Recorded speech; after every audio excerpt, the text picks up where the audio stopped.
I'm really delighted to introduce Gabriel Steg. That's as if any of you need any introduction, because you know that if you were looking around the world for somebody who is an expert in this field, Gabriel's name would come to the top of the list. And so you're really getting the key expert in leading us through this difficult area. And ACS management, we've been delighted to collaborate on a number of projects in the past, and I can tell you, Gabriel is an expert. Thank you for the very, very nice introduction.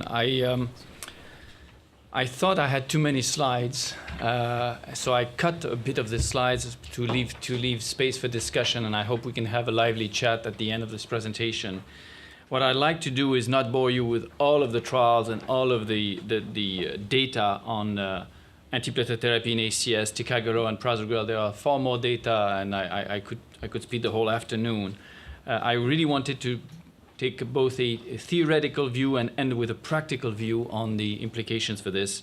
And I'll give you my opinion in the very last slide. So I have to start by disclosing that I've been working in a clinical research group that does trials and registries with industry. So I have many ties with industry, and I've been specifically involved in the 3 large outcome trials with clopidogrel, prasugrel, and ticagrelor myself. So I'm so conflicted that I'm probably neutral.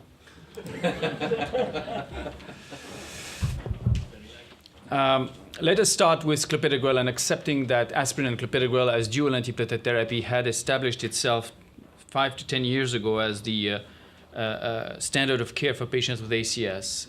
While it was a major advance over aspirin alone, clearly clopidogrel has major limitations, and they can be summarized by the fact that it has a slow onset and slow offset, that it has rather moderate antiplatelet efficacy, and that the effect is very variable between patients. If you look at the response to a clopidogrel 300 milligram load in healthy volunteers, you can see that the platelet aggregation change is actually distributed around a fairly flat bell-shaped curve, with some patients being to the left hyporesponsive, some patients to the right being hyperresponsive, and the average response being moderate at a 20 to 30% change in platelet aggregation induced by ADP with this method, and it can change with any method.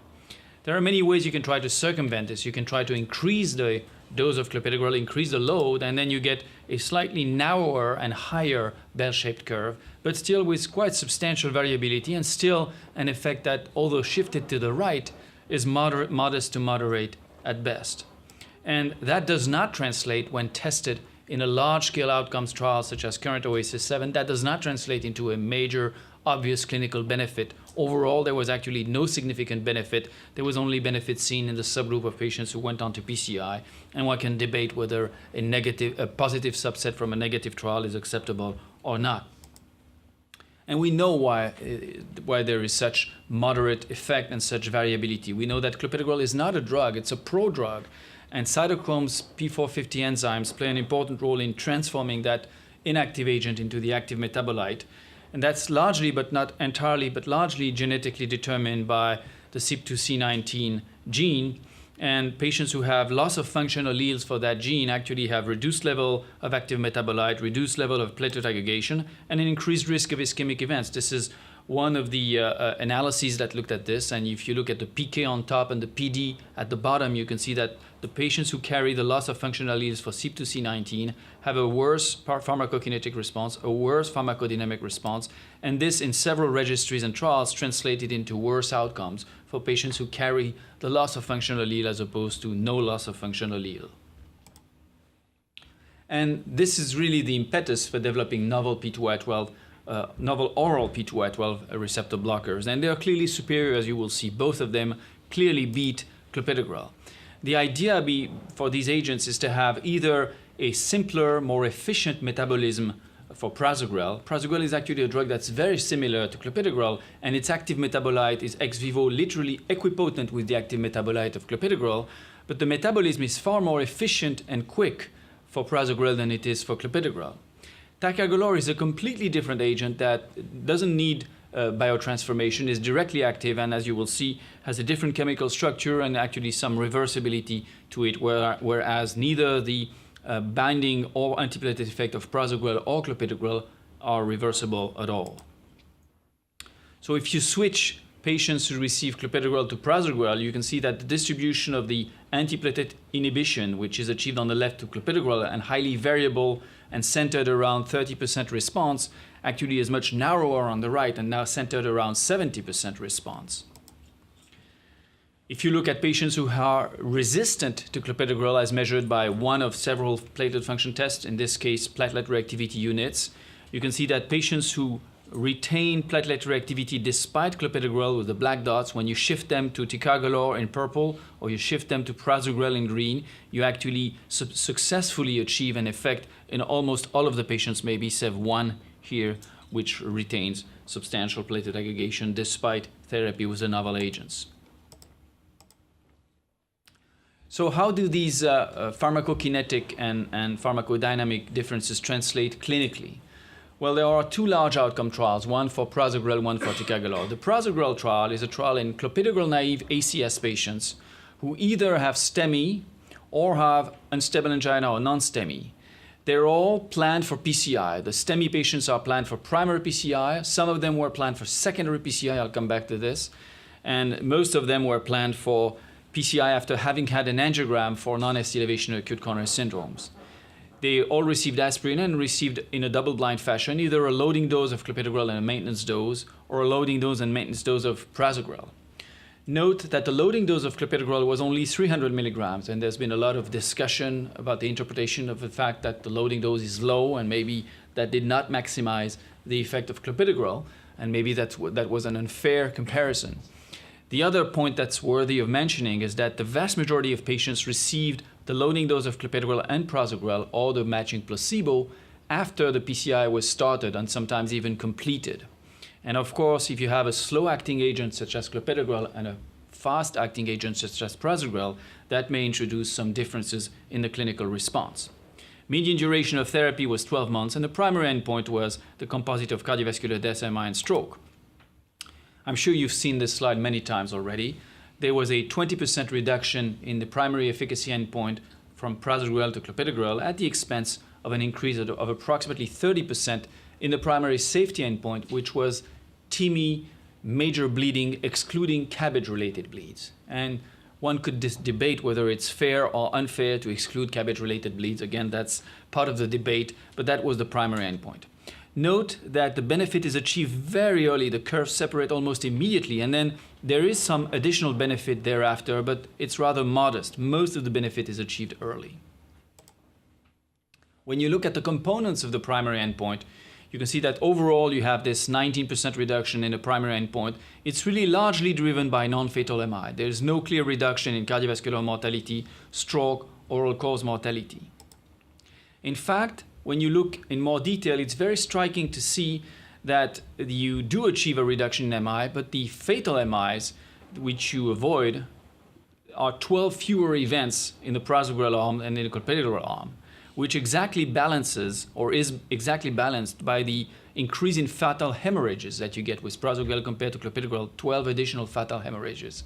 And maybe that is why the benefit on MI did not translate into a mortality reduction with prasugrel. If you look at subgroups, the results of TRITON are very homogeneous and consistent across subgroups. If you look not at the reduction in risk, but at the p-value for interaction, there is no statistically significant interaction for any of the subgroups. The effect looks to be consistent regardless of whether you have STEMI or non-STEMI, regardless of your gender, of your age, although there's a trend for more benefit in younger patients rather than older patients. Diabetes seems consistent, again, a trend for greater benefit in diabetic patients, not significant. No impact of the type of stent, the use of GPI, or renal function.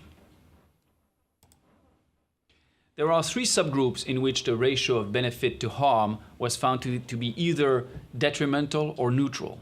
And these are post hoc defined subgroups, so they have to be interpreted cautiously. But clearly a group that derived clear harm was the group of patients with a prior history of stroke or TIA, in whom when you add the major bleeding to the primary endpoint, you have a clear increase in the adverse events with prasugrel compared to clopidogrel, whereas patients without a prior history of stroke or TIA did much better.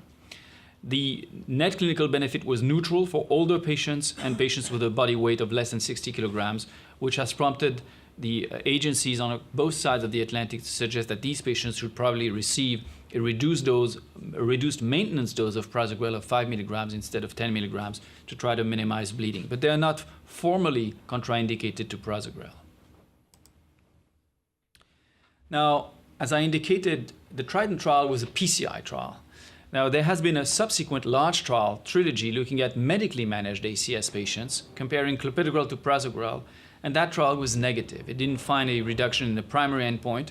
There was, interestingly, no excess TIMI major bleeding either, and so there's no role so far for prasugrel in the medical management of patients with ACS. Interestingly, in the subgroup analysis from the Trilogy trial, there's no signal at all that diabetic patients fare any better or worse with prasugrel than they do with clopidogrel, whereas in the Trident trial, there was a non-significant interaction, but a strong visual signal in favor of a greater effect for diabetic patients. More recently, there was a third trial with prasugrel, which was reported by Gilles Montalesco at the ESC this year.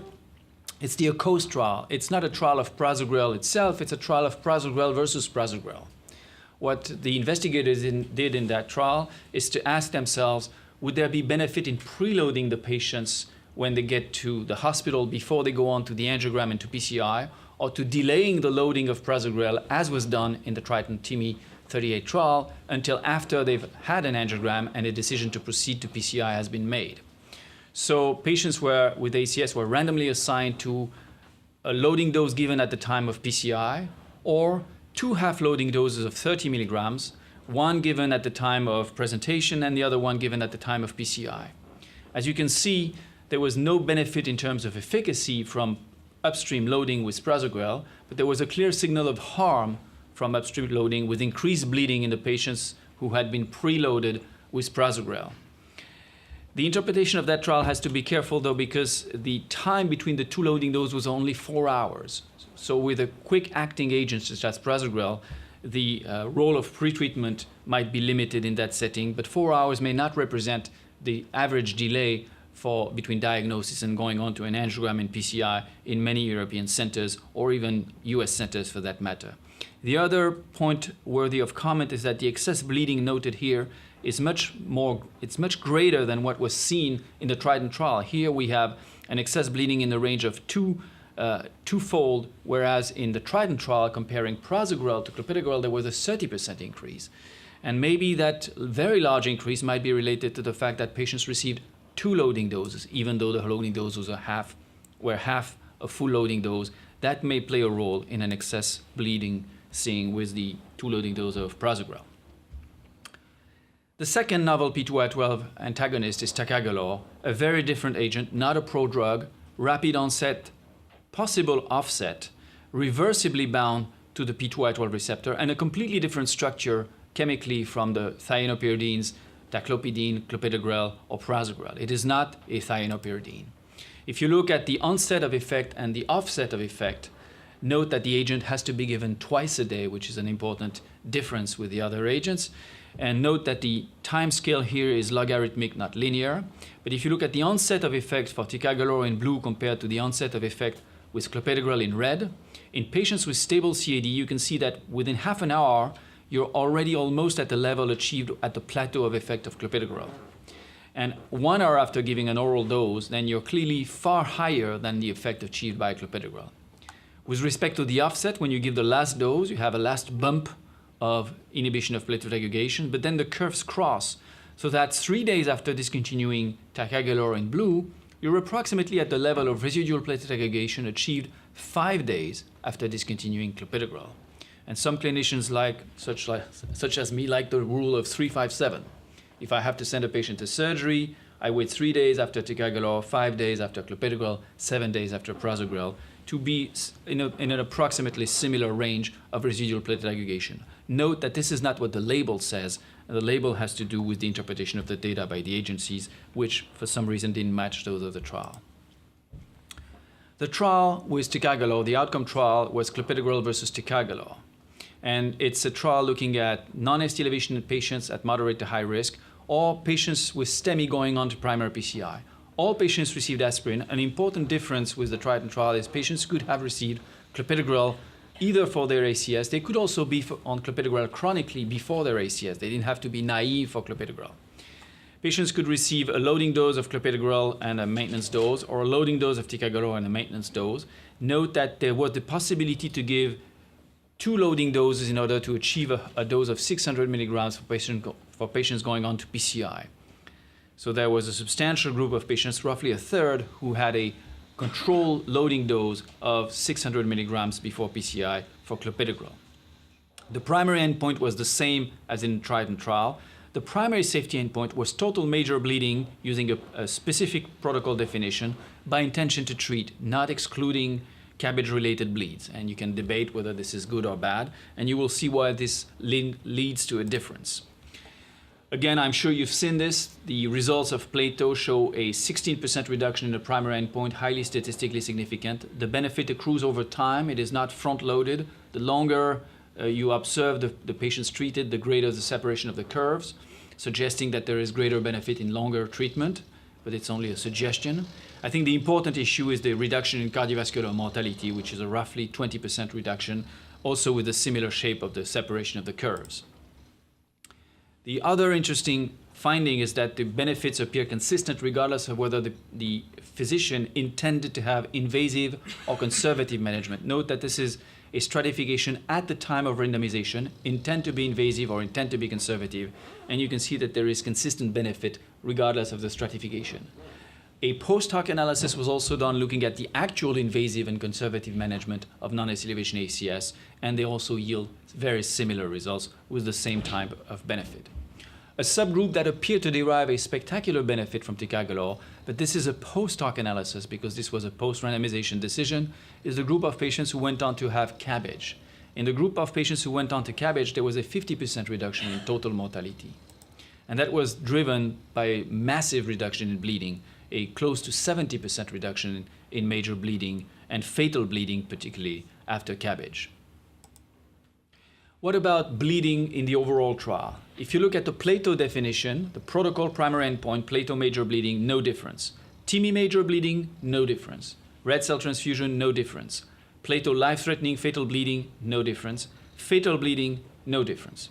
However, this apparent lack of difference actually masks very real differences when you try to separate the cabbage and the non-cabbage related bleeds. If you look at the non-cabbage related bleeds in the way similar to the way it was done in Triton TIMI 38 trial, you do see a significant increase in non-cabbage related major bleeds from ticagrelor compared to clopidogrel, actually of a very similar magnitude to what was seen with prasugrel. But that is offset by a non-significant reduction in the more frequent, but in the less frequent but more severe cabbage-related bleeds, and so that the results offset and make no difference between the two groups.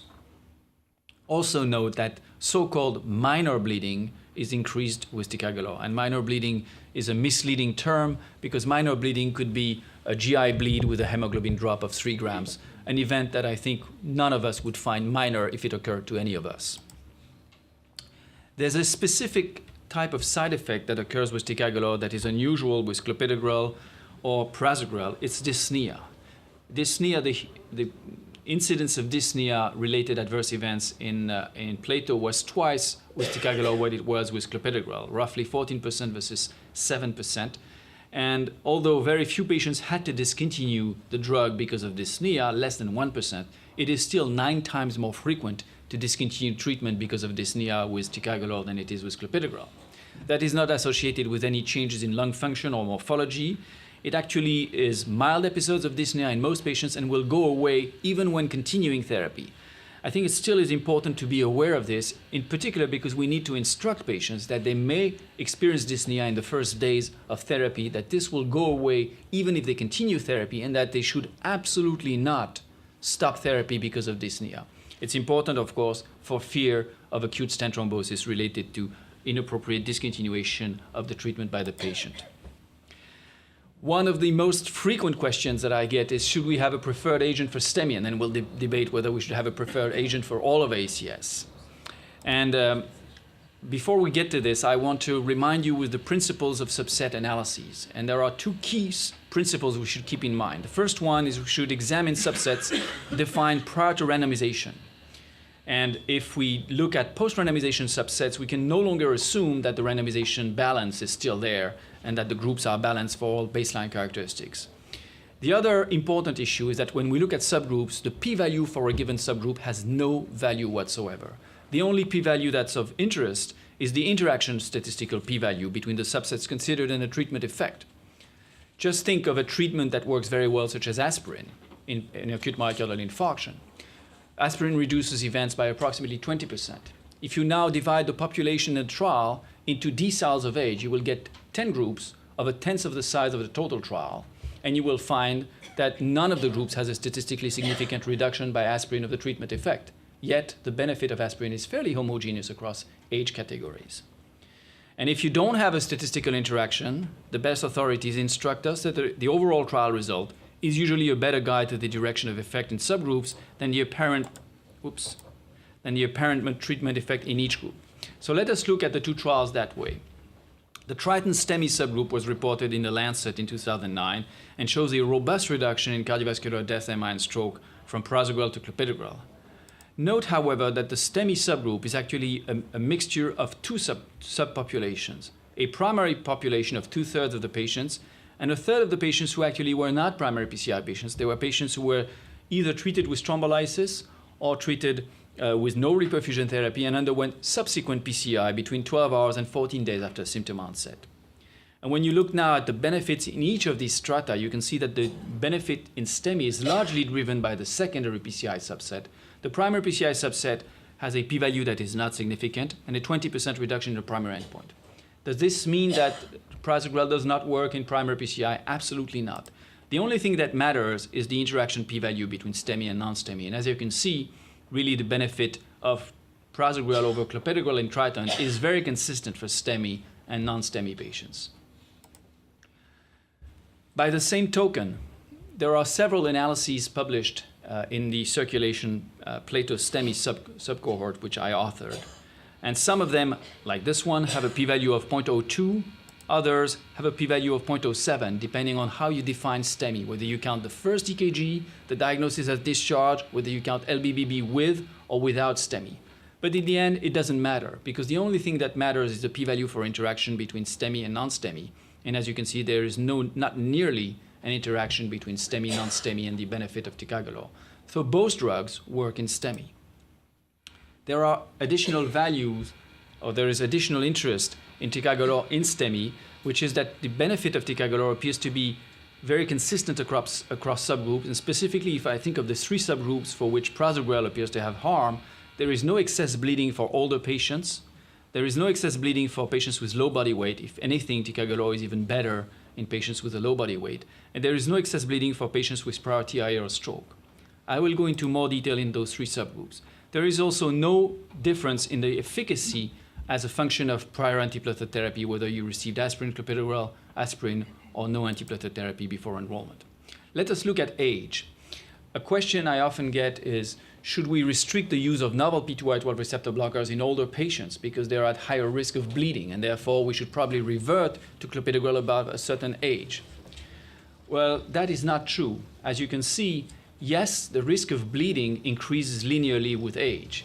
However, the benefits and the relative risk of bleeding between ticagrelor and prasugrel do not change by age. If you look at major bleeding, whether you're 25 years of age or 95 years of age, the relative benefit of ticagrelor versus clopidogrel is consistent. It's actually very similar, almost identical. However, the mortality reduction and the reduction in the primary outcome are consistent also across age categories. So there is actually a consistent benefit to choosing ticagrelor over clopidogrel, even in the elderly patients. What about patients with prior stroke or TIA? In this slide, you have the primary endpoint on top, total mortality in the middle, and major bleeding at the bottom, for patients with a prior history of stroke in blue and patients without such a history in red. And as you can see, having a history of stroke or TIA is not good. It increases mortality, increases event rates, increases bleeding. However, there is no hint that clopidogrel would be superior to ticagrelor in any of these categories, whether you have or you don't have a prior history of TIA or stroke. If anything, the benefit in absolute terms is greater for patients with prior stroke, and the mortality reduction is very consistently larger for patients with prior stroke than it is for patients without a history of stroke. So in fact, ticagrelor would be the drug of choice for patients with prior history of stroke or TIA. Maybe we'll get a little debate started with Freak on this. Now, are these drugs perfect for STEMI? Certainly not. And there are issues with the efficacy of these agents in STEMI. We've known for a while that in STEMI, oral agents are poorly absorbed, poorly metabolized, and metabolism is much slower than in other ACS patients or stable patients or even healthy volunteers, related to slow absorption, morphine, low blood flow to the GI tract and the liver. This is an example of the bioavailability in healthy controls of clopidogrel, and you can see that you achieve robust platelet inhibition after 6 hours after dosing. But after STEMI, in STEMI, 24 hours after dosing, you only have 30% inhibition instead of 50%. So there's a clear reduction and delay in the onset of effect of clopidogrel in STEMI. But it's also true with the novel agents. This is data from Dr. Alexopoulos in Greece, looking at the inhibition of platelet aggregation with ticagrelor in blue and prasugrel in red over time in STEMI patients, and you can see that it takes up to 6 hours for these drugs to really come fully on board. Another example from Marco Valgimigli's fabulous PRO study looks at the the degree of inhibition of platelet aggregation achieved by prasugrel in red as a function of time in STEMI patients compared to the inhibition achieved by intravenous agents such as tirofiban. And you can see that while tirofiban achieves almost immediate inhibition of platelet aggregation and very potent inhibition of platelet aggregation, it takes up to 6 hours for prasugrel to catch up. So there's really a window of opportunity for the injectable agents in STEMI patients where we might improve further the outcomes of these patients with more rapidly acting antiplatelet inhibition. That will be in some sense addressed, but not fully addressed by the ongoing Atlantic trial that looks at upstream loading versus downstream loading of ticagrelor for patients who go on to primary PCI for STEMI. Unfortunately, the outcome of this trial is not a clinical outcome, but a surrogate trial outcome of TIMI flow grade and 70% ST segment resolution on the EKG. Because of the limitations I alluded to, I'm not sure that Atlantic will have the power or the ability to show a benefit of pretreatment in STEMI with ticagrelor compared to itself when given upstream versus downstream. Now, what do the guidelines say about the role of prasugrel and ticagrelor in ACS? Let's look at the STEMI guidelines for primary PCI. The guidelines state that you must give aspirin, you must give an ADP receptor blocker in addition to aspirin, grade 1A. And the options are prasugrel in clopidogrel naive patients if no history of prior stroke TIA and an age of less than 75 years of age, grade 1B, one trial. Ticagrelor with no qualifier, grade 1B, one trial. And clopidogrel, preferably when prasugrel or ticagrelor are either not available or contraindicated, acknowledging that clopidogrel is now clearly a second drug, second choice to prasugrel or ticagrelor. It's really the second level of platelet inhibition, but the preferred choices are the novel P2Y12 receptor blockers. The non-ST elevation ACS guidelines actually have very similar wording, a little more detailed, but still ticagrelor for all patients at moderate to high risk of ischemic events, regardless of initial treatment strategy, including those pre-treated with clopidogrel, which should be discontinued when ticagrelor is commenced. Prasugrel for P2Y12 inhibitor naive patients, especially diabetics, in whom coronary anatomy is known and who are proceeding to PCI unless there's a high risk of life-threatening bleeding. Clopidogrel recommended for patients who cannot receive ticagrelor or prasugrel. In my view, clopidogrel used to be the world champion, but it has now lost 2 bouts in a row, and the boxer should retire. The chronic recommendations are similar. DAPT with a combination of aspirin and prasugrel at discharge or aspirin and ticagrelor is recommended over aspirin and clopidogrel in patients treated with PCI. And because there are 2 trials, this is a class 1A recommendation in the ESC. Note that the US recommendations actually don't make that distinction and give the same level of recommendation to clopidogrel, prasugrel, and ticagrelor. Now, we come to the end. So, prasugrel or ticagrelor. So let me point out the strengths and weaknesses. For prasugrel, and I appropriately chose the green color, familiar to the company for those who've seen the leaflets. There are pros. It's clearly superior to clopidogrel. It's given once a day, and it may have possible greater efficacy among diabetics, even though that was not seen purely from a statistical standpoint in Triton and was not seen in Trilogy at all. There are cons, the restrictions related to the 3 subgroups that were defined post hoc that appear to have a bleeding risk. And clearly it's a cath lab drug. It's a drug for patients who go on to PCI, definitely not for CABG patients or medically treated patients. Ticagrelor in purple. So the pros, it's also superior to clopidogrel. It has a robust cardiovascular mortality reduction, but note that even though there's a robust cardiovascular mortality reduction, and it's a large trial, and it's highly statistically significant, it's only one observation. It's one trial. And it'll be very important to see whether that is borne out in subsequent trials that are coming up, such as the Pegasus trial, which of course would strengthen very much that observation if that mortality reduction was also seen in the Pegasus trial.